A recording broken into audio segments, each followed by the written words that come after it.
All right, so we're back here on another special edition of See You Sunday, week 13 here. Man, we are flying through. We have reached the month of December. We are crazy. What's going on, Kenneth? Not too much, man. Honestly, yeah, it's kind of hard to believe that we're into December already. Like, it feels like the NFL season's been absolutely flying by. Going to be some really exciting games this weekend. Plus, if we're talking about the real football this weekend, we got the CFL playoffs this weekend. So, let's see if Saskatchewan can pick up the road win, head to the Grey Cup final. We'll see what happens on Sunday. I will say, though, I don't understand the rationale of let's put CFL and compete against NFL Sunday. Like, it doesn't make any sense to me. You play games on like Friday, Saturday all year, and then you're like, yeah, right when NFL's getting interesting, let's throw our games on Sunday too. And you're like, okay, no one's gonna watch then. Like, I'm gonna have Red Zone on. Sorry, guys. So Exactly. It is one of the things where you're saying like the timing of it is really interesting, especially like now when you're looking at we're like kind of pretty much in the thick of the NFL season, almost headed down to the home stretch, far as from the regular season perspective, and now we have games with big, huge implications. yeah, Going so who's forward. gonna go and tune into these other ones? Like, yeah, sure, early in the year, like I get it. Like maybe you don't want to tune in to watch like Jets versus Broncos or something, but like now you're looking at it and it's like all these games matter. Like even when you're at the bottom, we talked last week about that Jets game in Houston. It wasn't necessarily watching it for the play. It's like, okay, the winner of this game, this could affect draft position next year because both Yeah. these teams are hovering around the same number of losses and wins. So then down the stretch, they're going to play some tougher opponents. This might be their last chance to win a game. So Yeah. it's interesting to keep an eye on those sorts of games. But I mean, this week is littered with games where it feels like if some of these teams lose, like it's season over. Like that's the point that we're starting to get to. We've been talking about it for weeks, but the races in the NFC and AFC wildcard are really tight right now. Yeah, and you know what? And it's funny that you bring that up, Kenneth. So actually, let's get into our first topic. We're gonna go into our week 13 storylines. So your storylines to watch in this week. I mean, I think we've got some really pivotal division games this week. None bigger than that Patriots and Bills game. Like we know that they play each other twice down the stretch. New England's one of the hottest teams in the NFL right now, and that's a pivotal game. Like the winner of that game, if New England wins that game, that can almost solidify the division for them because then you've got the tiebreaker on them. You're only up a game right now, so yeah, there's a lot of really interesting games as far as like division wise. So even Tampa and Atlanta, like Atlanta's a team that's kind of hanging on by a thread. They got absolutely trounced by Tampa early in the year. If they can somehow pull off an upset, gets them right back in the playoff picture. It's a division game, and yeah, we think Tampa's going to roll them. Like the spread's 10.5, but it is a road game. It's a road division game. We've seen weirder things happen this year. If the Bills can lose to the Jags, there's no reason that Atlanta can't beat Tampa Bay. So there's just a lot of fun division games to keep an eye on and just overall playoff implications because, as you said, we're starting to get down to the last number of weeks of the year. One loss could be the difference right now between you going to the playoffs and heading home. And we got a special guest. We'll bring him in. Podfather. What's going Hey. on? What's up, gentlemen? How's everything going? You good? No, not good at all. But I'm Yeah, getting through the week. okay. I'm fighting through it. No real world problems, but I got home in time from work and I saw you gentlemen jump on. I'm like, well, this will make me feel better because I'm supposed to be in Indianapolis right now, getting ready for the college football playoffs. But I'm home. But you guys are here for me, and so Okay. I'll get through this together. Ready to talk some NFL. Right. So, Jeff, what's your week 13 storylines? So my storylines are, because we're past the point of like what our team's going to be. We're past the point of like what can happen. Blah blah blah blah blah. You guys probably already covered all this, but essentially mine, we are down to like who wins. I'm looking at teams like the Baltimore Ravens. Even on the other side, the Steelers, San Francisco. This is becoming a story. San Francisco is finally playing like the team that I thought they were going to be week one. San Diego, I always keep calling them San Diego. Los Angeles Chargers is another team that's a huge, so the storyline is, every win from now on out is magnified. Next week it'll be magnified a little more. They're so big. There's no nothing matters. I don't care if you win 2-0. That's all that matters in the NFL right now. So my storylines are, do these teams that have potential, do they get that extra win or do they fall back again? We saw the Chargers do it all year. We're starting to see the Rams do it. Is this the week that Cincinnati takes that next step? Like, this is a giant week. The Patriots, do they keep winning? It's all just about, who wins and just takes that next step towards the playoffs, and who loses. And, if the Rams lose again, it's real trouble. I don't care what you look like week 1 through 5. So it sounds simple to say, but mine is just about when we wake up, Tuesday morning, who won and who lost. To me, and how did they get there? This is when coaches start kicking in. This is when quarterbacks start kicking in. This is when adjustments, just all these things. These games are about winning and losing and position yourself for the playoffs. So, I guess the easy answer is just like, who keeps it going this weekend. Yeah, definitely agree with you. And it's funny. It's, to me, the biggest. I got a few storylines. Obviously, give you guys a little Shakespearean experience this morning. Beware the idols of December. It's just another unknown scenario where, like you said, kind of piggyback to everybody's point, where this is such a pivotal month. We never know what can happen.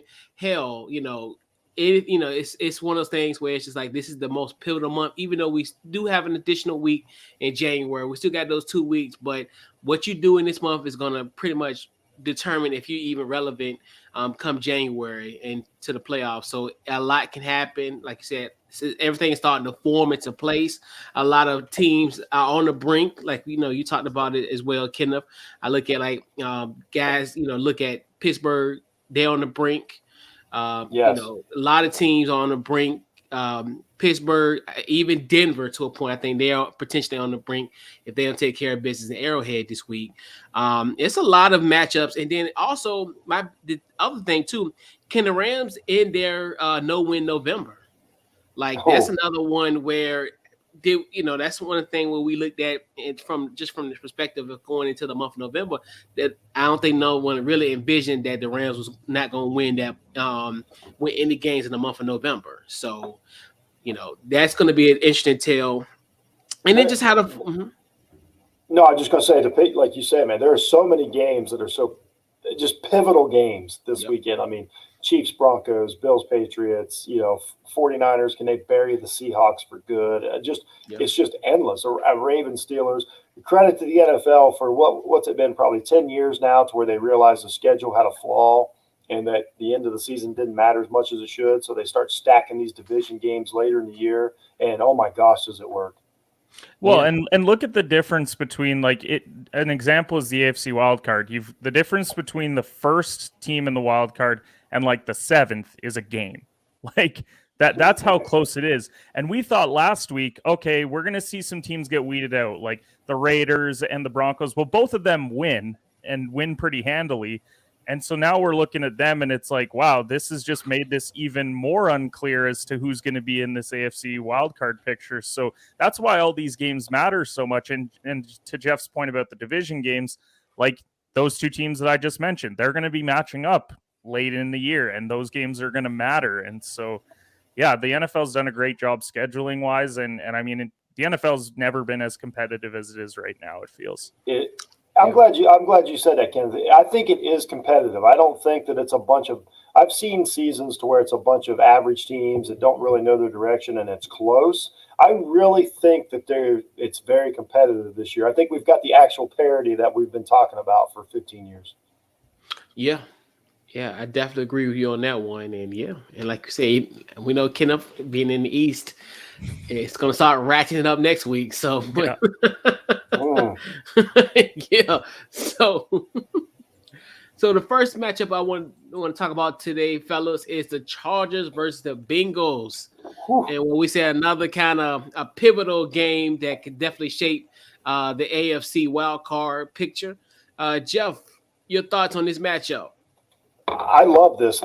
To me, this is basically the same team. They're at the same point in their, their franchise, future. They both have a quarterback that I think everybody in the world thinks is the guy, going forward for the next decade. When the Bengals look good, they look great. When the Chargers look good, they look great. But it's been a while since the Chargers look great. Herbert's taken a step back. He's still the guy, but he's really had some flawed games here. Honestly, the last month or so, really since the right before the Baltimore game. I mean, it's really been kind of a slide. The Bengals look sustainable. Mixon is hyped up, and this is another game that, I think right now it's fair to say that one of these teams is going. The Bengals have a chance to win the division. I shouldn't just say have a chance; they have a really good chance. The Chargers, I'm not sure, but this could easily be a first round playoff game. This game could probably determine home field, advantage. And you're talking the difference between the lovely SoFi aquarium out there in Los Angeles, or you're talking about coming to Southern Ohio in January. And let me tell you, it's not great. Cincinnati doesn't get credit for how cold that stadium can get when the wind is blowing off of the river, in the wintertime. It's just, there's something about it. So believe me, that's at stake. So this is enormous. You got two best running backs right now, actually playing in the league, I think. And Taylor. So two of the three best, but you got, Eckler and Mixon just having, fantastic years, keeping things going. Two young quarterbacks battling. This could last we could see this, how many times over the next 10 to 15 years if things pan out. So I really think this is a preview of the future and the now. Love this matchup. Love it. Absolutely. Kenneth, your thoughts on this matchup? Yeah, unfortunately, I didn't get to put out my NFL article this week, but this was number 2 as far as games of the week for me, behind that New England and Buffalo game. But yeah, as Jeff said, these two teams, they're almost like mirrors of each other. Two very young quarterbacks, good running backs, great weapons, defenses that have actually surprised in a way. They've been a lot better, I think, than we expected them to be this year. And you look at the wild card picture, they're both right there. They're currently holding down those spots. And with all those teams hot on their heels, one of them could potentially drop out this week. So this is just a really pivotal game for both teams. I don't even know who I would pick in these games. I can promise you this won't be on bets for me tomorrow, because it's just a game that, as Jeff said, when they've looked really good, they can blow teams out. We saw what Cincinnati did, 41-10, just looked absolutely incredible. And then some weeks were just that's a playoff team. That's a team that's fighting for a playoff spot. And they're not the only two teams, to clarify. You look at that AFC wildcard, all of them, we've had that moment of man, that team looks like they're there. And then they come out the next week and we're like, what the hell did they just do? What did I just watch? Because they're so hot and cold. It's like Jekyll and Hyde this year in the AFC. So this is a game that I'm definitely tuning into. I'm excited to watch both quarterbacks go up against each other. Herbert, I think we crowned him a little bit too early. He had 5 good weeks, and then we were talking about him like he's Dan Marino, and it's whoa. Year 2, let's cool it a bit. Kenneth, I think that's fair. And we're going to talk about another guy next. We're going to say the same thing. Sorry about the mic earlier, fellas. Do I sound a little clearer now? Yeah, yo. Coach was giving me that look. I'm like, something's wrong. No, you good. No, you good, bro. Yeah, you could. Yeah, no, just, but you good. This is another, like you said, a battle of the class of 2020 QBs. The thing about it's going to be the interesting matchup is Joe Mixon. And as far as being pivotal and for the Cincinnati Bengals, I think the last 2 games he's had over 120 plus rushing the last 2 games, and we all know that the Chargers kind of had somewhat of a bad run defense. So you look at that, could be a potential factor. But then also the Chargers have a pretty decent pass defense. Could they take advantage of Joe Burrows and turnovers potentially in this matchup? So it's one of the things where, a lot of people solely think that, this is going to be a QB matchup, but it's one of the things I think it's going to come down to the running backs that you have in this situation, and could the Chargers take advantage of Joe Burrow and his issues as well. And then also on the other end with Cincinnati, where you look at Justin Herbert, he threw some bad interceptions last week against Denver, and one of them was returned by Patrick Surtain. And so you just one of those things where who's going to be able to kind of win that match as far as not creating turnovers. And like you said, these teams have been like hot and cold all year, so it's almost like it feel like Denver, not Denver, but the Chargers coming off of a loss, and then Cincinnati coming over a huge win against the Steelers last week. So it's one of those things where they do for one good game and then fall to the next. So there's one weapon. Yeah, you go, Jeff. I do think the difference. I know we talk about quarterbacks way too much, but I think we've all learned this year how important they actually are. Yeah. I think the biggest difference is when the Bengals lose, Burrows doesn't look terrible. You know what I mean? Like sometimes when you're watching the Chargers lose, like last week, it looks like a lot of it's Herbert's fault as to where Burrows. I think Burrow is a little ahead of the game as far as like not making the big mistakes. And maybe that's what happened. Maybe when Herbert took over for the Chargers, Rivers is like, do what you want, man, and nobody cares. Do what you want, just throw it, like nobody cares. And Burrow looks like a guy that's really focused on not making huge mistakes and the big turnovers. So I that seems to be the difference as far as when I watch them. You don't want one of the weak links to be the quarterback right now. Once again, right. Herbert's fine, but I agree with Kenneth. We got a little crazy with Herbert early in the year. Teams have caught up. He looks like he's playing a little.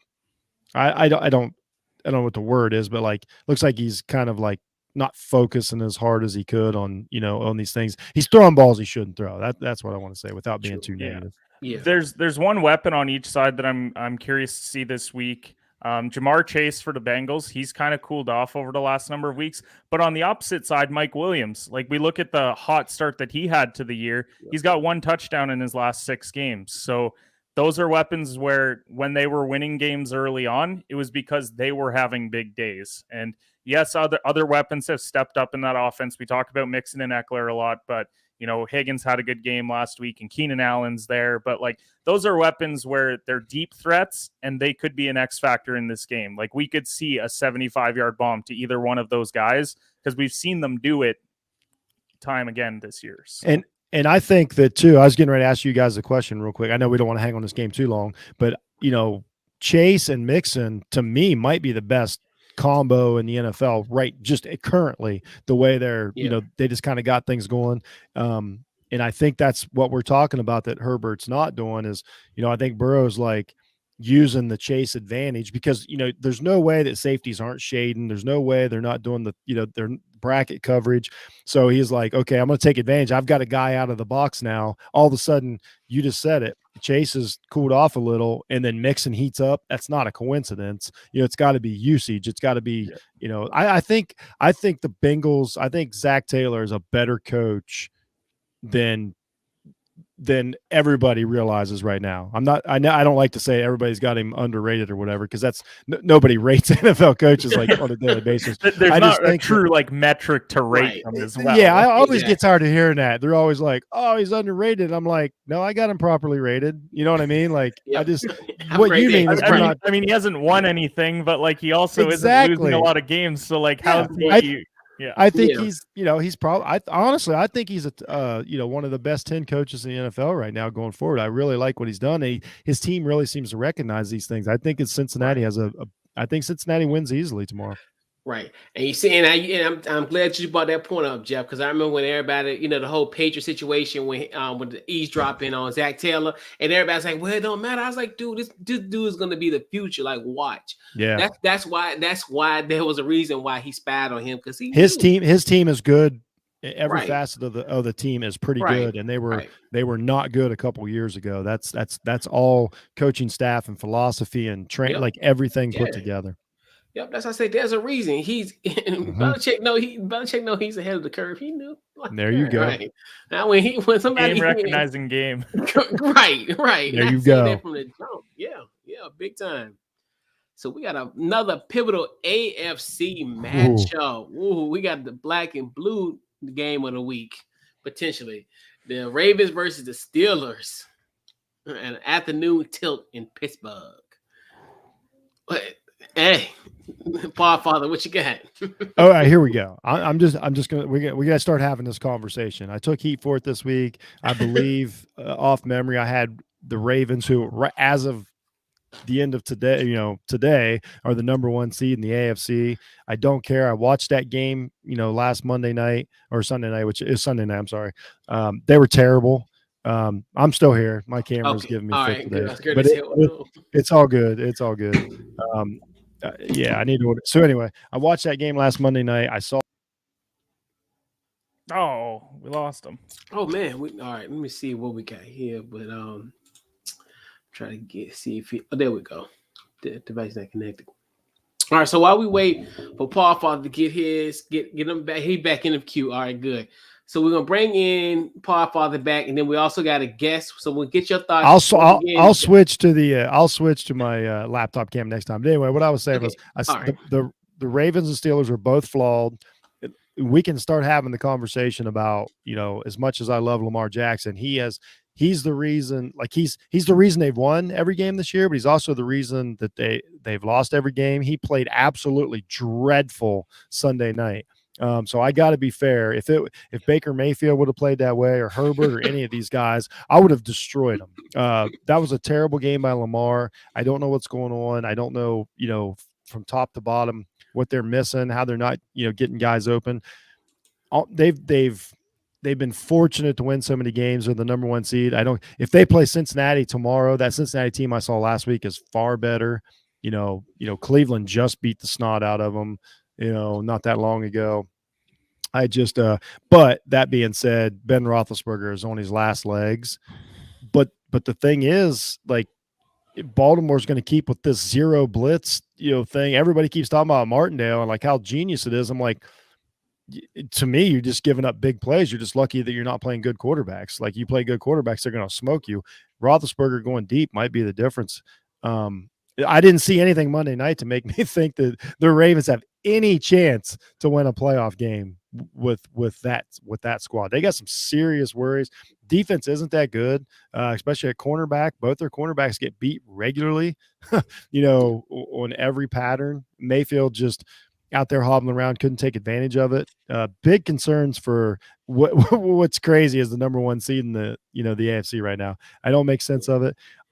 I think they win, but only because I think Roethlisberger might just play worse.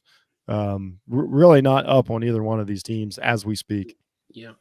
And before we get Kenneth's thoughts, I'm going to bring in another special guest. I got T-Law. T-Law in the building. There we go. What up? There we go. What up, T-Law? T-Law.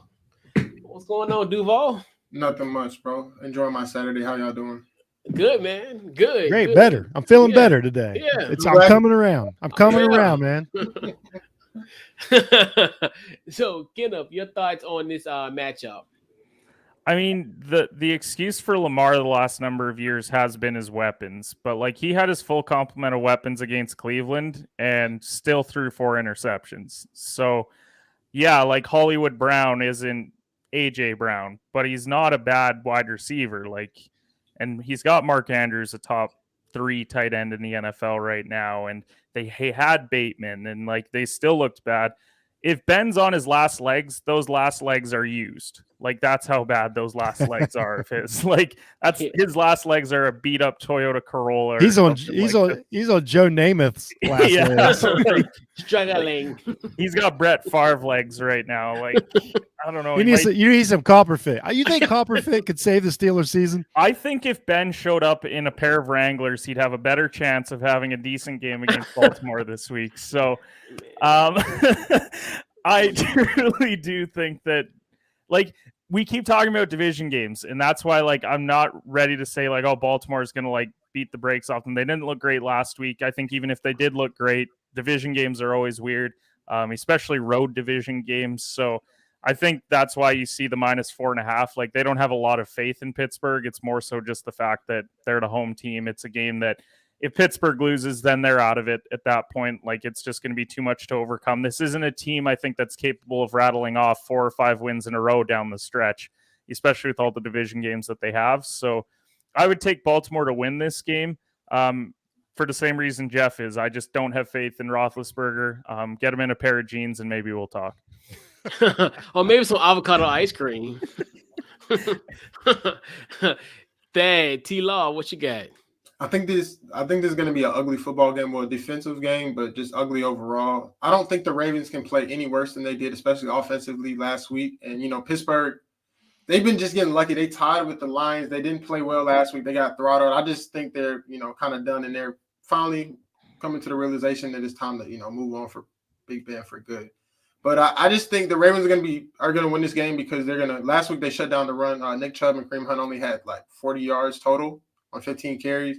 So forcing, stacking the box, taking Najee Harris out of the game and forcing Big Ben to beat you through the air is a recipe for disaster for the Steelers. And hopefully Wink Martindale, he's smart enough to, use that scheme against them. And I just think they're going to take advantage of a very, very wise quarterback, as you guys would say. And even though Marlon Humphrey and their third corner have been playing awful, like Jeffy said, Humphrey's had a rough season. I think that they have a better day. They're able to get pressure on Big Ben, and they just completely make him abandon the run game. And relying on Big Ben to throw the ball 40 times a game at this age is just you go 0-17 like that. So I have the Ravens bouncing back. And honestly, the game's in Pittsburgh, correct? Yes. Yeah. That's the only reason why it's going to be close. But I say Ravens by 10. Yeah, and that's the thing where it's interesting. Obviously, all signs point to the Ravens win this game. It's like I always talk about it. Reference on Watch the Football Guys podcast. You coming in to a gunfight, bringing a butter knife to a gunfight with still a situation. So the thing with them is, like you said, you look at how they stopped Nick Chubb and Kareem Hunt and folks in Cleveland last week. As far as that run defense, like you said, Najee Harris had a horrible game last week as well. And like you said, do you want to really rely on Big Ben to kind of win you that football game? And we all know that this ain't 2012 or 13 or whatever. This is 2021. 10. Right. This not gonna happen. This that's not gonna happen. I'm going to put it this way. Like you said, even at that point, it's a home game. They got a few advantages. Obviously, they could probably get to Lamar. I think Lamar's been sacked, 36 times, which is crazy to think he's been sacked that many times this year. And also, this would have been a perfect game if TJ Watt was there. That's another thing, too, with TJ Watt not being there. I think that really is another thing that, once again, we talk about a butter knife. Now we're bringing in a paper knife or a napkin at this point, because that was their strength. I think that would have been one of their strengths as far as getting to him. Even though you got some guys as well too that could get to Lamar, but yeah, and Lamar, and that situation, that's an anomaly. I mean, I know he throws picks and he do stuff uncharacteristic, but I don't see him throwing 4 picks in this game again. So I think, and then Cleveland. It's Cleveland. I mean, I had to bow down to. I've been a kind of a Cleveland apologist, but I mean, I see it. It is what it is. But that was one of the worst losses of the season by any NFL team. Yep. Like, you've got to win a game that a guy throws 4 picks and they score 10 points. Like, you have to win that game. Correct. So another factor comes in. It is with because Justin Tucker's so important. It is really hard to kick field goals in Pittsburgh. It's been that way for years since they opened Heinz Fields. It's hard. So like, that might be 3 points off the board for the Ravens. Like, I think both these teams are they just can't figure it out right now. So I don't know. Like, it worries me. I got to ask Thad though. He's our quarterback guru. Yeah. Is Lamar broke? Is it just the situation? What's going on with Lamar? Like, he looks bad, man. I don't think he's that. Sometimes I just think he's just trying to do too much. I honestly don't know. I need to watch him more. But like, he had all his weapons back. He had Bateman, Sammy Watkins back, and it got worse. I think he was just pressing, in my opinion. Like, at the end of that second half, I was like, y'all just need to run the ball and run the clock out, because it was like pig after pig after pig in the last 2 minutes. So I just think he's pressing too much. I mean, I thought his mechanics got better, but sometimes when he gets out of whack and he starts struggling, all those mechanics and stuff go out the window. If you notice. Yeah, and that's what worries me about him. I don't doubt that the guy's an NFL quarterback and has a future, but that's exactly what worries me is when I see that it just everything breaks down and he looks like I don't know. I just can't put my finger on it. What's missing? But I'm like, some of the sacks he's taken too aren't like some of them are his fault. The line's not playing great, but a lot of them are his fault. Like you can't just. I know you want to be in the pocket, Lamar, and I understand that, but a lot of it is like, first of all, sometimes he holds the ball too long in the pocket. Second of all, let's get him out of the pocket. Like let's let him roll out and get some space and get some time, like they do out in San Francisco or with these West Coast offenses, things like that. Like sprint right option with Lamar Jackson, it ought to be a go every other play, and they can win a game. I just don't. I don't quite know the designs of the route. Like somehow we get sometimes Andrew's catching the ball. I'm like, he's coming back for the ball 30 yards downfield. I'm like, how long was your route for the tight end that he's coming back to the ball 20?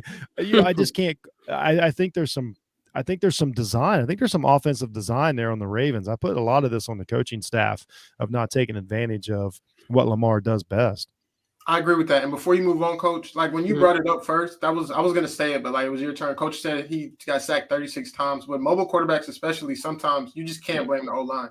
You're literally running. Sometimes Lamar will run into sacks, leaving the pocket earlier, trying to scramble out with no pressure. And you can't. If you're dropping back 10 yards and then you're scrambling out, you're hurting your tackle, your offensive tackle. Like you got to step up and something different. Well, and because everybody knows, like this, Dad. I'm sure this was coached into you. We could talk about it, but just like a quarterback, defensive ends, your edge rushers, they have a spot, they have a target to get to, and that's where they expect the quarterback to be. So they don't, defensive ends don't rush towards the quarterback; they rush towards a spot, and then if the quarterback gets there, like they assume, he'll be there. So. I've seen a lot of like really wide, or like, I don't know if you want to call it wide 9 or whatever, but guys getting really wide on Lamar and they're getting really deep because he's drifting in the pocket every time. They're almost 9 yards behind the line of scrimmage, but Lamar's there. So a lot of that's on him and the coaching staff to like, that's, we've said it for years. The greatest ever is Brady. That dude stays like sometimes within 4 yards of the line of scrimmage. You just literally, you can't get around a big enough tackle to get there and swat at him. And it just feels like Lamar's starting to drift into these pass rushes, and it's worrisome.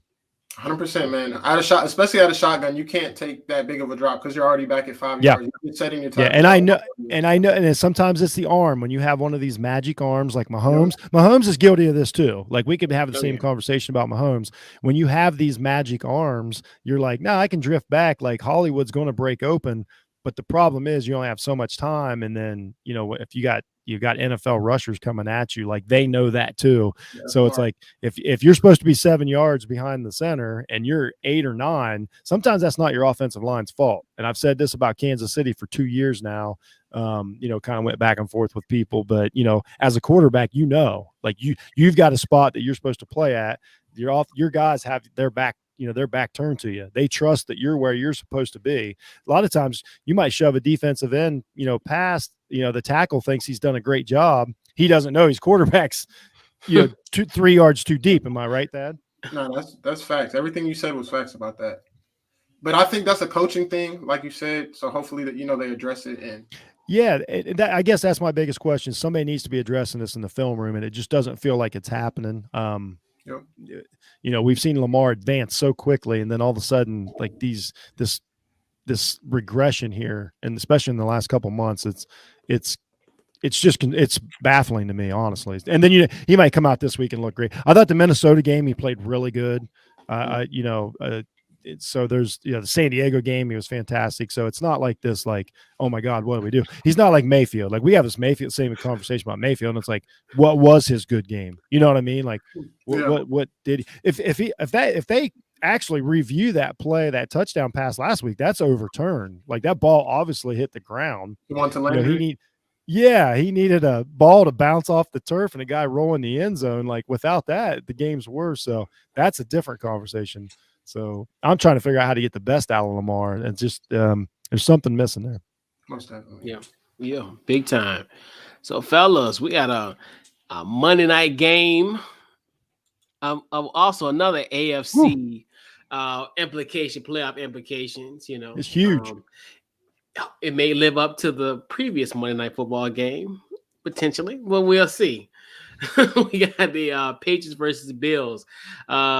Jeff, what's your thoughts on this matchup? This is crazy. The Patriots, I'll say right now, the Patriots for 4 weeks have been the best team in the NFL. I don't think they're actually the best team going into the playoffs right now, but there's nothing that goes against them.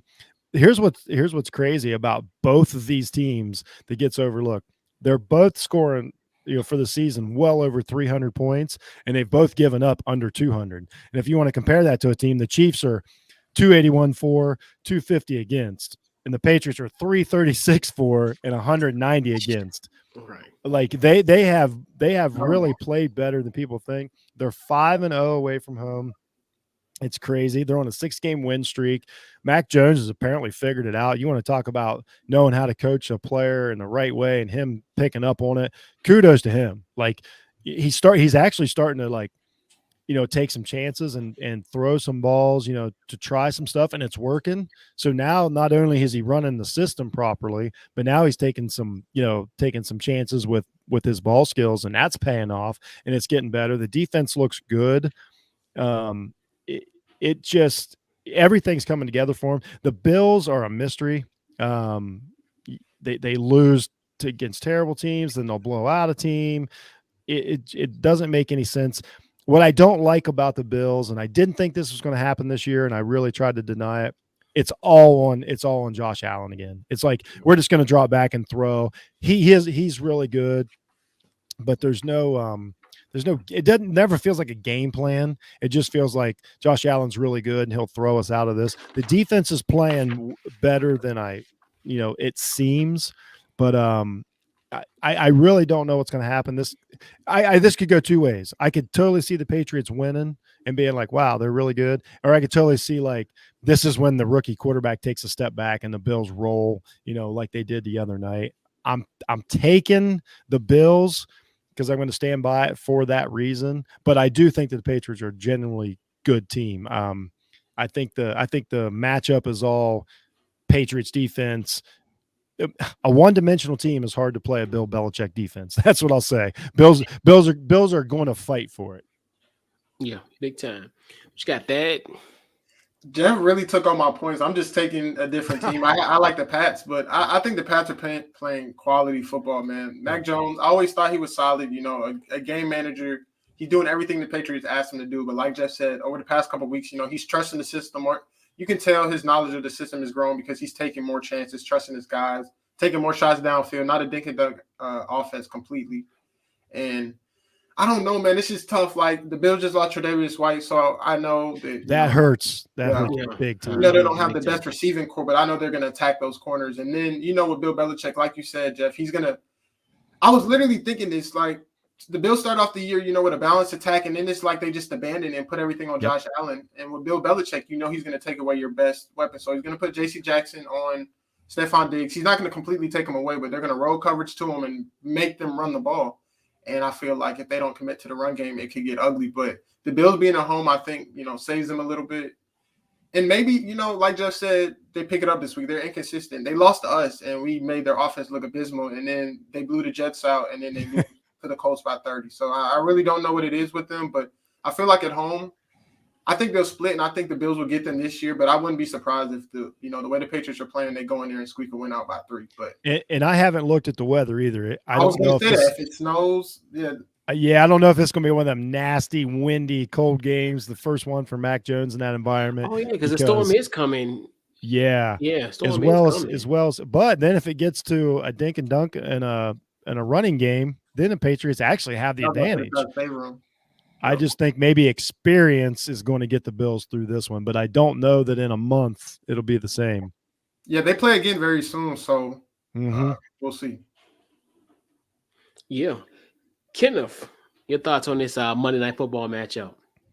I mean, this is an interesting one. We're talking about the Bills who don't run the ball, but the Patriots are one of the best defenses against the pass. So Like, are they actually going to commit to giving Singletary and Breda and Moss, whoever plays, because they've been guys have been healthy scratches over the last number of weeks in that running game. So I don't even think they know who they want to be running the football at times.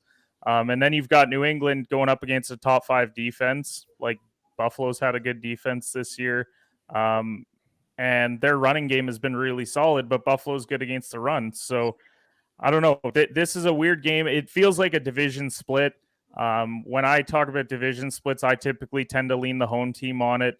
But New England has been playing, like, as Jeff said, one of the best teams in the NFL over the last 6 weeks, if not the best team over the last 6 weeks. So I'm leaning Buffalo strictly because I have more faith in Josh Allen to win this game. But if they take away Diggs, then Beasley and Sanders and Davis and Knox, like, they're going to have to get involved in the game. And as we know, Bill Belichick takes away your best weapon, and then it's like, okay, now go and beat us without that best weapon. So I'm going to take Buffalo to win the game. Very low point line on this one too, like betting wise, it's at 42. Oh, which over. Yeah, like that's one that I'm going to monitor the weather tomorrow. Like, if it's fine, then like, yeah, I'm taking. Yeah, but I'm telling you what, game. Well, I've seen the Patriots will put up 60 in the snow. I've seen it. Oh yeah. So with the Bills. That's why, like, the line's weird to me. Unless it's going to be maybe it's going to be windy. Now that'll change a game. Yeah, like, but when you're looking at some of these other games, like, that have what I would deem like inferior offenses, like Colts and Texans is 44.5. Like, yeah, the Colts could put up 40 themselves. But yeah, go say it's going to be 44-0. But that's what I mean. Like, they could still hit the under because the Texans don't score. So it's like, when you have two offensives that have been playing that well, I mean, Vegas is thinking like 21-17 or something. Like, I don't know, but like, I could see either of these teams putting up 30. Yeah, Vegas is watching the weather, but I think they're wrong on this one. Yeah, and I might hammer the over right now, and then just chance it with the weather tomorrow. Yeah. And here is Chris Powell with the weather report. It looks like it's going to be a kickoff is going to be around 36 degrees, and a slight chance of snow, rain mixed throughout the day. So it's going to be a 90% of chance of rain. You'll see precipitation fall as early as 7 o'clock. And rain throughout the whole entire day. So that is your updated weather forecast for Orchard Park, New York. I'm glad. I'm just glad I'm not a weatherman. I'm glad I'm not a fan at that game. I'm not gonna lie. I would not be there. No, that sounds miserable. No, not at all. I'll be watching it in the comfort of my home with a fireplace and at night. Right. If the high of the day is in the 30s, that by the time the game comes around, you're talking around freezing. But still, man, but you get all those mistakes. Like, that's going to be a high score. That's going to be, I can't see it. I can't see it being under like 28, 21, 30, 20, whatever. It could be a little, You get those big plays like in bad weather a lot of times. But yeah, this is going to be an interesting matchup. I call it, styles make for better fights. This is going to be another one where I look at just that standpoint of everybody's make great points about it. We know how Buffalo is. Their eighth option is to run the football. So, so essentially it's like Josh Allen. But, I'm really curious as far as New England, as far as their pass defense, like you said. Also, to your point, that as far as with J.C. Jackson is another guy that's kind of been under the NFL radar, but obviously, if you watching, what they say, casuals don't know his name, but we know his name. Well, because it holds up. The best defensive, best defensive backs, you don't know who they are. Yeah, because people don't throw at them. Yeah. Right. But this was saying, that's what I'm saying. More so, people that don't really follow the NFL ain't gonna know who J.C. Jackson is. But obviously, we know because what he's done. He's had a great body of work this year. So you look at that. Also, saying with the matchup with Aiden's uncle. So you look at the situation, and also just and then New England is actually 15-2 the last 17 times they've been to Orchard Park. So obviously avocado ice cream man was there for the bulk of those. But hey coach, how long is it going to take before we cycle through the New England since stats. Like right. it was 20 years of dominance. Like Right. it's going to be 10 years. We're talking about an all-time bad division for like 2 decades. Like, yeah, Right. I mean the since Right. they haven't.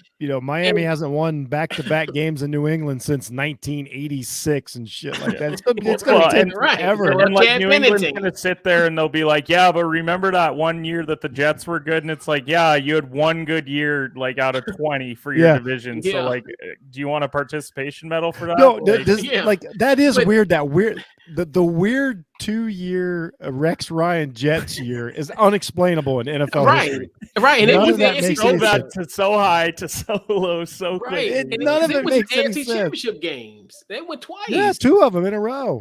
Yeah. Like, None of it makes right. sense. But yeah, and then Chad Pennington in the Right. rain on was it Right. Christmas Eve or Christmas Day? Or I forgot. It was around Christmas. Yeah, Yeah, I remember on a rainy Monday remember- night. I remember the Dolphins knocking out the Jets. Wait a minute, hold on. Does anybody remember this? There was a Jets Brett Favre year. Does anybody remember Yes, this? I Yeah, A remember Jets Brett Brett Favre Favre was. year? Brett Favre, yeah, Brett Favre. The 'Cause Dolphins he was knocked on- him out of the playoffs. That's on when the he was on last the cover of day season. Madden. Remember, he was on the cover of Madden, and then he ended up Yeah. going to the Jets. Yeah, he was big on photographs that year, Coach, if I remember correct. right. Shout out to Brett Favre, the legend. Yeah, You know, Well, and like growing up 30 minutes from Buffalo, like I grew up listening to Bills fans talk about like JP Lossman at QB and like Kevin when Ryan Oh, Fitzpatrick was whoa. there, like Yes. a blast from the past in that one. Yo, like, Fitzpatrick. No, Brad who's the guy that started- Johnson? Yeah, that's it. Brad Johnson, the kid from Brad SoCal. Johnson. Yeah, They gave so, him- yeah. They Yeah. gave him all the money. talking about how it's going to be their year, winning 5-6 games every year. Like, geez, Oh, wait a minute. There was the magical Doug Flutie season. yeah. Yes, you had you see that. the miracle, Doug Johnson. The cycled- drop kick extra point. Yeah, They cycled through a bunch of them after Kelly. yeah. left. Isn't I got a that question something? Yeah. I got another question for Thad real quick. Uh-huh. I like this because we talk about all the times where we talk about teams don't run the ball or they don't want to run the ball. As a quarterback, what type of, like, if you were a if you're Josh Allen, what type of running game as a quarterback do you want to run? Do you like RPO? Do you want to get under center? Like what do you think as a quarterback would help him the most? I always wonder about this because it's always, here's what we always say. Here's what fans say. They need to run the ball more, but I don't know what that means. I don't know what actually helps your quarterback the most. You know what I mean? Is it the Baker Mayfield, like you throw every 4 downs, or is it RPOs? Is it what Lamar Jackson had with like kind of his probably the most 50-50 balance in the league? Educate us. I mean, for the Bills, I would say they need to do a lot of more RPOs to keep the defense honest, and I would say more running out of shotgun because the Bills, if you throw the ball 40 times a game and then you line up under center, you run it like 9 times. Every time you get under center, they're going to stack the box. So I think a lot more draws, running from shotgun, RPOs. So when you start gashing them and they stack the box, you keep them honest because with the RPOs, essentially the nickel corner or the rover defender has to be outside of the box to play both, and trying to make them pick and choose. But overall, I would just say a lot of RPOs, a lot of running from shotgun. I'd say some draws every now and then because setting up the pass. Because sometimes linebackers, when they play the Bills, they're not even taking a read step; they're just getting back into coverage. Yeah, They're not even kind of what sparked. That's kind of what sparked this question. Is I noticed that draws, running draws, a lot of stuff just to keep the defense honest. Like you can't. These NFL linebackers are smart as hell. You can't if they know what you're running and they know you're passing the ball every single down and they know exactly when you're running the ball. It's just, I would say Brian Daboll needs to get a little more creative. I think he's a good coordinator, but I think he just needs to add a little bit more creativity. And maybe he just wants to get cute as a coach, but you just gotta I know getting 3 or 4 yards of play isn't cute, but that's what wins football games and what controls the clock. So I got 2 follow-up questions. What is when you watch football, what offense are you like that is the best offense for a quarterback? Because sometimes I watch San Francisco and I think, man, a quarterback would thrive. And that's it right there. West Coast system. It is, right? And then second, what you're telling me is CJ Stroud should run more. I think that's what you're telling me here, right? I know you want him to run a little more in Ohio State. Little? Yeah, a little more. Because I mean, come on, you got to at least make the linebackers think, right? No, that's facts. If Okay. they don't respect the quarter, like the threat of a quarterback running, you're kind of, Yeah. He That's what I can said. run, though. That's the thing. He can run. Because Guys, we're really harping on a painfully average quarterback, though, aren't we? Oh my God. Don't start with me. Don't do that again. Don't do that again. So what I'm saying is, though, and Thad knows this, so linebackers key off of offensive linemen. They don't key off of like running backs and quarterbacks and stuff like it appears. They key off of offensive linemen. So if you don't give them the threat, another option, that's why linebackers react so quickly. Like you take a guy like Fred Warner, man, I'm so sad he's out for 2 weeks. My favorite player in the NFL right now. But you take a guy like Fred Warner, if he doesn't have to second guess, he's there. And he's in the backfield. He's on your running back. And that's what we're talking about here. And I see these teams and they abandon that. And it's, because here's the problem. You say San Francisco has, that the best offense, the most comfortable, but they're not the most successful. So then everybody kind of argues with it. But that doesn't mean that it doesn't work. And I think the Ravens had that for a year and a half, maybe 2 years with Lamar, and they've gotten away from it. I know a lot of it's because of personnel.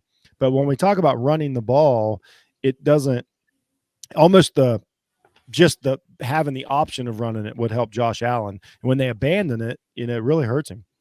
Yeah, like, all right, one more thing before you move on. Mm-hmm. Like when teams are, especially this hurts the Bills when they get down, when teams are able to just, rush for and the defensive ends have no threat to run, they can just pin their ears back and go get the quarterback. Yep. That's when it starts to get rough. And I mean, the Pats don't have the craziest pass rush, but it's getting better. And that kid from Bama that we talked about before the draft, Christian Barmore, people were comparing him to like a bar of soap. I'm starting to see it because he's pretty unblockable the past couple of weeks. And another thing we talked about earlier, Thad, you missed it. This is what we talked about with what the Bengals are doing. They've made this adjustment, and that's why Mixon has taken off, because now they're taking advantage of those mismatches, which is exactly what the Bills ought to be doing, and they don't do. The Bengals are doing that. The Bengals are like, okay, now you're taking a couple steps back now because of Chase and the tight end's really good and Burrow's seeing things. So now like all we got to do is basically flip the ball to Mixon, and he's got 12 to 15 yards. If he makes somebody miss, it's a touchdown. And the Bills have not made that decision yet. And it's the Ravens, I think Ravens are just handicapped by personnel. It's probably going to be 2022 for the Ravens, but I just want to pick your brain as a quarterback, because it's so easy for everybody to go, just run it. Well, that's not how there's more to it than that. There's a system, and I keep saying it. That's literally, they call everybody a system quarterback. I'm like, yeah, that's the quarterback's job. He gets a system. He gets 800 pages of plays, and he runs the system. Like every quarterback's a system quarterback. Right. He's supposed to. Except Taysom Hill. That dude's terrible. I mean, that's not a quarterback. That was, I put money right now. I will put money right now that Thad's a better quarterback than Taysom Hill. I wouldn't go that far, but I just know he's not like an NFL quarterback. I never understood why there was a competition between him and James Winston. I don't understand why they gave. Yeah. None of it makes sense. He's out here hurdling people, and everybody's like, "See, I told you." I'm like, "What?" All of a sudden, he's Lamar Jackson. Anyway, sorry. They think he's the next Steve Young. He's the next Steve Young. Only because he went to BYU, and that's it. That's a thing, man. There you go. These convenient comparisons are toxic. I wish younger people could have watched Steve Young play football. I can tell you that. I wish younger people could have watched Steve Young play football. You want to talk about next level quarterback, like out of his generation quarterback. That guy was amazing. Yeah. Yep. So, fellas, we got our games to watch. So let's get that queued up. So, Jeff, what's your game to watch this week? Oh, man, we've already talked about so many of them. I got to go. Let me look here. We've talked about so many. What's the most? I mean, I think the most important game to watch. Let's look. I think it's Chargers Bengals. Like, I'm just going to take Chargers Bengals. I think that if you're a football fan, we already talked about it. You got the future, you got the past, you got implications. It could be high scoring, it could be fun. I think the Chargers Bengals, to me, like if I had to pick a game, I think that's the one I would watch. Yeah. That T-Law, what you got, Duval? I would go with that one. as well, but I'm gonna go with Washington. Your guys, Washington football team and the Raiders. You guys have been playing a little bit better. Good pick. My guy Heineke is played better the last couple weeks. Made a lot of good plays to win games. And the Raiders, after everybody thought they were dead, maybe it's just the Cowboys. I'm sorry, Kenneth, but I thought the Raiders were dead, and then they showed some life last week. And I just think, the AFC playoff race is tight and the NFC playoff race is tight. Washington has the 7th seed right now and they control their own destiny, especially I think, they have a lot of division games coming up. And I just think both these teams are in a position to, stay in the hunt. I think Washington's fine, but I'm interested to see how if the Raiders can put together 2 consecutive weeks of good football. That's a good pick. I've got Washington's on my watch list for sure. I'm loving moving them up the rankings every week, man. It's deja vu. It is. It is. Just like every time I move them up, Coach, I'm like, just like last year. Yep. But I think you guys win too. I think you guys get to 500 for the first time this season, I think. Well, we was 500 in October. I mean, you good up that. You guys, in Atlanta, August was a good month too. Hey, we got a loss in the preseason to Baltimore. It was a little rough too. That's all right. My team's on a win streak, and they still don't have a chance to make the playoffs. Like it's the most useless win streak ever. Kenneth, your game to watch. I actually had Washington and Vegas as one to watch for me, even though I'm not going to slander Washington because the last time I did that, I had to go on Washington Football Guys show and apologize. So I do actually think that you guys win this week, though. I truly believe that. San Fran and Seattle. Like, I know that Seattle has looked very bad, even with Russell Wilson back, but that's a trap game. Like, it's a game where, like, everyone's counting out Seattle because of how they played the last 3 weeks. They're all high on San Fran because of how they've played in the run game. They're getting back to that. No Debo, though. That's going to be an interesting one to see how. No Warner either. Either. They're missing key pieces and San Fran's favored at -3.5 on the road. And, like, to me, that's a trap game. That's a trap game for San Fran. I do think that Seattle's going to give them a fight. Like, division games, that's the thing. Like, Seattle doesn't have much to play for, but, like, they still are going to get up for this division game. So that's going to be one to watch, I think, in the later slate. Yeah. Actually, I think I talk about an AFC West team, but I got a battle of 2 AFC West teams. We got the Kansas City Chiefs versus the Washington football team in the West, the Denver Broncos. Once again. That's another one. That's so accurate. Right. Right. And so you look at now Patrick Mahomes coming off the bat, what he's going to do. And then also Denver, they're another team. They're 6-6. They're a team that's kind of on the fringe when it comes to like being, right there in the thick of the playoff hunt. So no pun intended. So right. So then the matchup between Hill and Surtain, I think that's going to be interesting. Surtain balled out last week, obviously, against the Chargers. You want to talk about a guy? Hey, you want to talk about a guy we were right about, Coach? Yep, Patrick Surtain and Parsons, we nailed. I know it wasn't hard to do, but it still feels good. They were knock out the park picks, and like you said, definitely with them, and I'm getting that. But Kansas City fresh off the bye, and then also just a Sunday night game. And then just see what Denver can do in Arrowhead, one of the loudest environments in all of football. But, we shall see. Could Kansas City have picked a worse time to have a bye? Like, it feels like they haven't played in a month, and it's only been they just started rolling. Like, they just started figuring it out. And then it's when an NFL team has a bye, it feels like it's been 3 weeks since they played a game like it was an off season. What a terrible time to have a bye for Kansas City. Especially when you're rolling now. If they would have had it maybe after, I think, was it like Buffalo or when they they could have used one. Tennessee, probably in Tennessee. Could have used 2 bye weeks after Buffalo. Yeah, so that's right now they're rolling.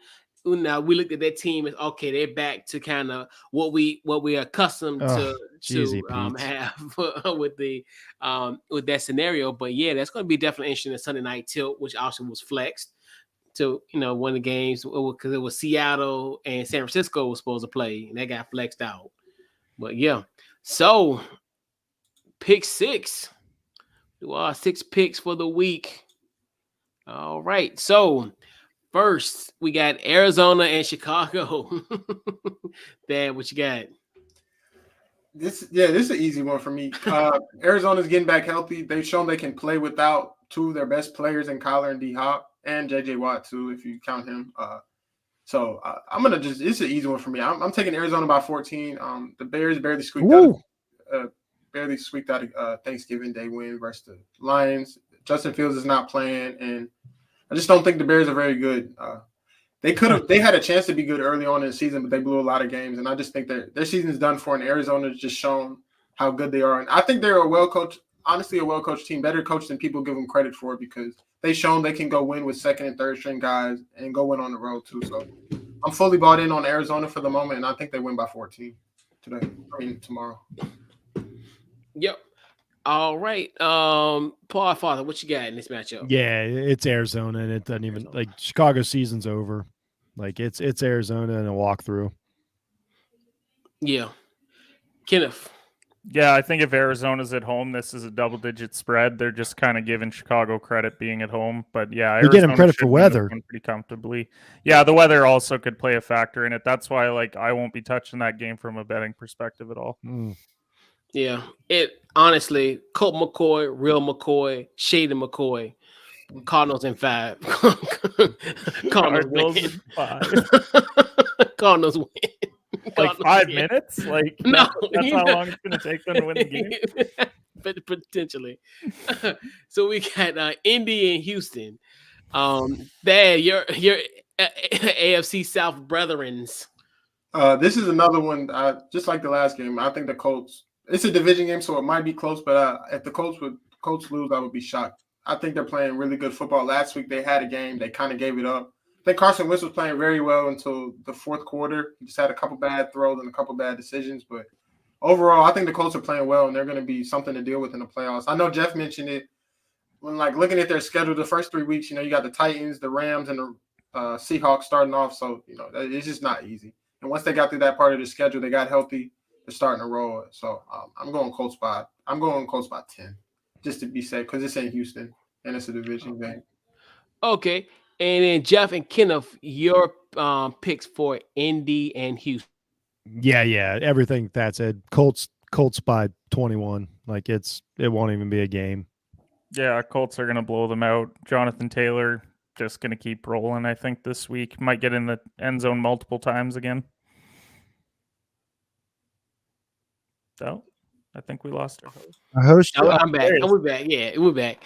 All right. So all right, so we got the next matchup is the Washington football team versus the Las Vegas Raiders. Who you got that? I'm going with the football team. Hopefully you guys don't let me down. There's no rug, so William Jackson can't get run by. Hopefully he doesn't let Brian Edwards run by him, but he's not that fast. So I just think you guys have been playing better. Heineke's been playing better overall. Less mistakes. You're getting healthier. Curtis Samuel back. Logan Thomas, who I think is an underrated tight end, came back last week. So I just think that, picking up steam at the right time, and they're looking to make a playoff push. And the NFC's not very good. Well, the teams in the wild card race are not very good, and the records aren't very good. So Washington's very, very motivated. They know they have a shot. They're right in the thick of it. So I think they play some inspired football, and they go on the road and get a win. All right, Jeff, what you got? As much as I hate to, I think the Washington football team is a good team. I believe in everything they've done. I think that they are who we think they are. But I think Las Vegas is slightly better. It's it's at their place. It's in the Death Star. I think Las Vegas just because of accidents, firepower, whatever. Probably squeeze out like a 7-point win at the end of the day. I think this is the perfect Derek Carr game. This is one where, oh yeah, is he the MVP candidate? Blah blah blah. Yeah, all these yards and all this, and then next week he'll probably fall off the map. But I think Las Vegas takes this one, but I also don't think that Washington's done for the year. Kenneth, what you got? I got Washington this week. I said 2-3 weeks ago that I didn't think that our division was over. Like Pat and Mo and everyone was like, "No, it's over. There's no team," and it's like Logan Thomas, like he was someone even at beginning of the year, I had him as like an underrated tight end and that he could have a big year. Obviously the injury derails that, but now that he's back, I think it just adds another dynamic to that offense, gives Heineke another weapon. So I think they pull it out. The Raiders haven't been that good at home. I know they picked up the big win over Dallas, but I like Washington to win this game. Well, I don't like it, but Washington will win this game. Well, you guys know I got to be consistent. Ever since the bye, I've picked against this team. Give me the Las Vegas Raiders. And once again, Las Vegas Raiders. Reverse psychology, the art of warfare. Once again, I'll be rocking this tomorrow. Oh, nice. I haven't washed this shirt 2 months from tomorrow. So October the 5th, since Hey, yeah, and I can't tell you enough how much I want to be wrong. I want to be clear. Couch, as much as I want to watch a football game with you one day, I hope you wash that shirt before we do. Oh yeah, absolutely. Yeah, we'll do. But hey, it's only for 3 hours a day. So for the last 2 months. Well, for the last just 24 hours. It's fine. Hey, you got to do what you got to do for your team. It's a position. Absolutely. Like I don't know who didn't wear their shirt last week for Ohio State, but I'm going to find them. Right. And they're getting cooked. Somebody screwed up last week. I don't know who it was out of 50 million Buckeye fans. Somebody. Right. One of them. Yeah. So we got the New York Giants at the Miami Dolphins. Don't be nice. That's just not a game that I think's even going to pop up on Red Zone. Like it's probably for some field goals, maybe. Like, sir, come on. We're the hottest team in the second hottest team in the league. Two of them balling. Yeah, he has. Okay, go for it. I got. This is a tough. No, it's not a tough one. I'm going with the Dolphins. I could see the Giants winning, but I think the Dolphins are playing well. Not just because Jeff's on here. Ever since that, they started off with the Texans, but ever since that Thursday night game versus the Ravens, I feel like the defense has kind of found their groove. Yeah. Jeff's been watching more than me, but I don't know what they're changing defensively, like doing different. No. But they've been rolling, and like you said, Tua's been playing well. And I look at their schedule in the wild card race. I think their next 3 games they could win. They have the Jets, they have the Giants, and they have the Saints. And so they could be 8-7 going into that Week 16 or 17 matchup versus Tennessee. And I just think the Dolphins are in a good place. I always thought they were a well-coached team. I never thought Flores was the problem. They were just going through a little rough patch. And I think now that they found their groove, I think they're honestly scary. And I could see, in a couple of weeks, people talking about the Dolphins potentially sneaking in the 7th seed, but a lot would have to happen. But I just, they're going to go and play motivated football. The Giants are, I don't know what. They spent a hell of money in free agency. Their roster looked great going into the season, but they just haven't performed. So, but you never know. Like when in the NFL, you know how this stuff goes. They fired Jason Garrett, so they might put up 500 yards tomorrow. Right. They'll lose. So you know how it goes. Yeah. But I'm taking the Dolphins by 7. Yeah, I mean, hey, Kitchen's in the house, so who knows? Daniel Jones might be Baker. Rookie year. So, Jeff.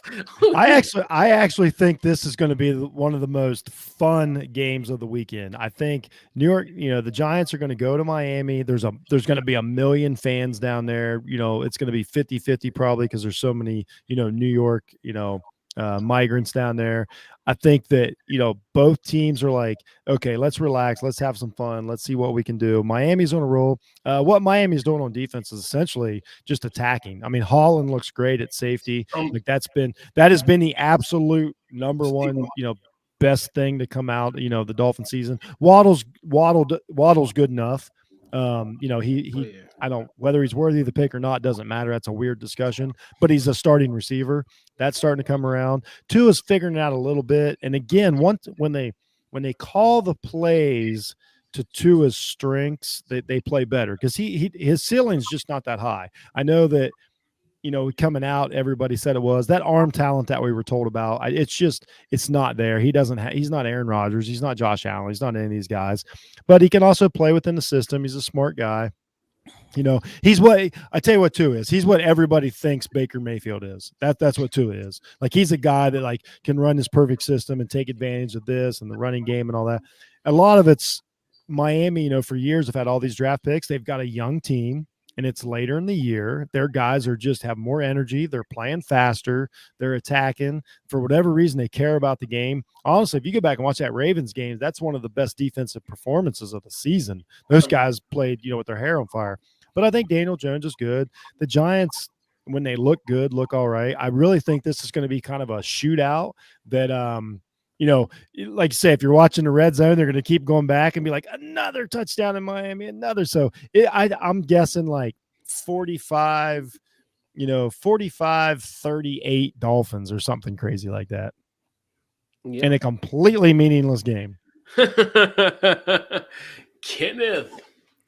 I think the shootout potential was lost with Daniel Jones not playing because now we have to watch. Oh, my bad. I did not know that. Mike Glennon out there, behind the line. Yeah, but he can see over the line. What an advantage. Well, yeah. I did not know that. So now it's 45-20. Yeah. So that was the reason why, was because I'd seen that he was out. Like, this had only happened like an hour ago, I think. So just that's why it lost the shootout potential. I think Miami wins now, like, comfortably. Like, that's why the second Jones got ruled out, like, they're almost a touchdown favorite. Like, I'm not betting that game, but like, I do think that Miami wins. Giants don't have a lot to play for. I think they'd be better to just almost shut it down. But wouldn't that be nice if teams could just shut it down? If they could just shut it down week 13 and just say, like, hey, like, we want to keep like a top 5 pick. Like, let's the good teams too many games here. Yeah, let the good, like the other night, like, wouldn't it be better if the Saints were like, hey, Cowboys, would you rather play somebody better? Because we're kind of mailing it in at this point. Like, we want to call this. Yeah.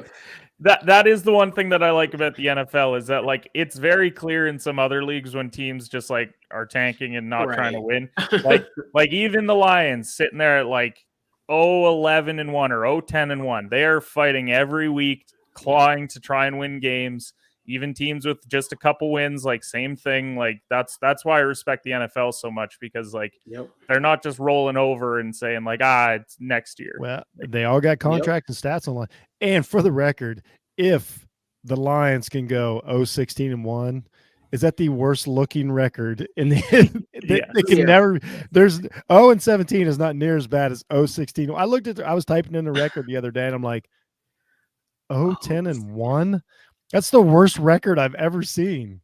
Right. Visually, it just looks bad. I'd rather that it just looks. That's what I said. We're bad. Exactly. We're bad. Visually, it's just horrible. It is. He's like, I got a tie too, and I ain't win no games, but I done tied. Yeah, it's not even funny because you have a tie. I saw the picture of Dan Campbell from the press conference when he got hired, and then him now, and he's got gray hair, and he just looks like absolutely beat up. Like, he looks like a pipe fit. He looks like a pipe fitter that had to work on Sunday. That's what he looks like. Poor Dan Campbell. They bite kneecaps every week in Detroit. Just I said they're gonna need ditches before it was all over. Hey, it's a cold win in Detroit. So we got Kansas City and Denver. Who you got that? I'm rocking with my guys. If you notice, I've always been like a Kansas City guy. Not a Kansas City guy, but just a Patrick Mahomes fan, and I always believed like they would get it together when, If I did rankings, I probably would have got killed because I would have never taken them out my top 10 because I always knew they would get it together, but that's not how the stuff goes. And yeah, you would get killed, Thad. Let me tell you. As someone that does rankings, I did get killed for it. Or if you put them in the top, or if I'm like, oh no, they're still good. They're like, nah, they're the worst team in the league. I'm like, are you sure? You just gotta wait. You just gotta wait and see. Like, after being so good for 3 years, I'm pretty sure everybody knew they were gonna come back down to earth after a while. But it was a letdown, yeah. But they're rolling. They're rolling. Mahomes is playing better. They do this also every year. Their defense plays like complete trash, and then around week 10, they become a middle of the pack defense. They start first in turnovers. Frank Clark comes alive. It just happens every year. So I think with it being at home in KC, it's hard to play in Arrowhead. The defense is playing better, even though the Broncos played well last week, especially defensively. I think the Chiefs, they're not in postseason form yet, but they're getting there, and I think that they know what needs to be done in this game right here. If they lose, they're tied with Denver. So this is a must-win game, and I think Mahomes playing fresh. Edwards-Helaire is he came back a couple weeks ago, but he has an extra week to rest. So I just think the Chiefs are going to be ready to go, firing on all cylinders, and I think they I want to say 10, but the Broncos are no slouch, and it's a division game, so I'm going to go Chiefs by 7. I'd say I'm going to go 30-23. Okay. All right, what you got, Jeff? Yeah, I got Kansas City. I just everything Thad said. I think they're just in a better position right now. The Broncos obviously lose every other game, sort of. I don't think they can keep up with them. What I will say about Kansas City, in the mystery, I think they really made a mistake, or I shouldn't say a mistake, but looking back, it really feels like Sorensen at safety is really a liability all season. I think they probably could have addressed some of that. I could do without all the Tyrann Mathieu turning around and like throwing his hands in the air. He kind of, he's basically taking Aaron Rodgers' role on the defense of like, it wasn't my fault. I want to make sure everybody knows that wasn't my fault. Like, but whatever. I don't think Kansas City's defense is great. They are playing better, but I think they will have that balance now. The defense will know how good they have to play, and the offense will know how many they have to score. And once you start figuring that out, that's when Kansas City starts rolling. I do think, however, though, by this time next year, we'll probably be having a Travis Kelce discussion, because I do think that he may be, on the other side of the stairs on his way down. They keep saying he's back, and I'm like, there's some things missing there. So I think there's a Travis Kelce discussion to be had. And we're going to be looking at Chiefs' weapons in the playoffs and being like, I think Mahomes is going to have a tougher time than we think. If you play Madden, like, that team's still the same. But when I watch it, I don't see it as like, oh my God, he got weapons everywhere. Like, no, but they do have one at quarterback, and I think they beat Denver. Real quick, Jeff, like, when you say that, I think the staff knows that as well, because if you notice, every time there's a free agent receiver out, they try to go get him. They don't believe. Yeah. Yeah, for sure. Mm-hmm. And it's not that you can't fix it, but if you hold on 1 year too long, then all of a sudden you're like, whoa, what happened? And I think Kelce is, he's had a great career, and he's just going to start that slow decline. Yeah. Kenneth, who you got? I'm plain and simple. I'm rolling with Kansas City. They're at home. I still don't think Denver's that good. So I'm just rolling with Kansas City. You won't be betting that either, because it's close to a 10-point spread, which I refuse to bet double-digit spreads in the NFL. I feel you. Give me Kansas City. I think they'll be back to form and get that squared away. So the finale, we got the Thursday night affair on week 14 to kick off week 14. We got the Pittsburgh Steelers once again versus the Minnesota Vikings. We got that. I'm gonna go with Minnesota. I don't know what it is. I want to say they're a good team, but good teams finish games, as we all know. It's really tough with them. I think they'll take care of business, especially if they're at home, but it's just rough. They lost Dalvin Cook for a little while, and Kirk Cousins, we're going to see how he does. I know Gary Kubiak is very good at scheming the run game and, certain run plays, so I think they'll be fine with Madison, but let's see if Kirk Cousins could, put the team on his back. I know he has 2 really good receivers, but him not having a running back and relying on play action at times, just dropping straight back, and teams, Steelers, when they drop 8 back, pretty sure they can get home with 3, and he might have a rough day, but I think that the Vikings being at home and they're in the middle of the playoff race too, every game's a must win, and I think they'll find a way to win on a short week. Yeah. What you got, Jeff? I've actually got the Steelers for everything Thad said. I think that the defense will just win that game for them somehow. The Vikings are just you hate to just not be an analyst and just say there's something about a team, but how many years can we watch this from the Vikings and just be like, okay, they'll win a game and then they'll lose to a terrible team, then they might win one. They can't finish a game. Cousins makes, silly mistakes. I don't know how many times I'm going to let myself fall for it. I'm going to say the Steelers win. It's a short week, so I think the Steelers will be ready to play Thursday. I think that somehow the defense wins it. Roethlisberger accidentally throws a couple touchdowns. I don't know how it's going to happen. I really don't. But because Minnesota is a very talented team, and yet you'll watch them and go, there's just something missing here. So now I will say that if Jefferson, is great, and if that connection gets going, they could also blow them out. But I'm going to take the Steelers in a game that I probably won't want to watch the second half of. All right, Kenneth, what you got? Give me Minnesota. The lines have burned me too much this year. Probably just me being bitter about it. But every time I look at them and I'm like, I think this is the week. Like, I think this is the week that they pull it out, like with Chicago on Thanksgiving. And then, like, whatever you want to call that monstrosity down the stretch that they had. So, yeah, I'm rolling with Minnesota this week. Yeah, I roll with the Vikings as well. I mean, who doesn't like Kirk Cousins at the dog? So, in primetime matchup, hey, you know, How many wins does he have now? How many wins does he have now in prime time? 1 or 2? Like 2, I think. No, because I know he beat Dallas one year, so I think it's like 1 or 2. And he just won one recently, right? I thought he might have won one this year, but I know think he won one this year, so it's 2. So yeah, I mean, hey, before 2020 though, he was like what? But he also lost to. Oh no, that's right, because he beat Aaron Rodgers with us. So yeah, but he also lost to what's old boy's name in Dallas? Rush. What's it? Cooper Rush. Yeah. Cooper Rush, He lost to Cooper Rush. That's the game that will haunt them this year. Like if they miss the playoffs, that's the game.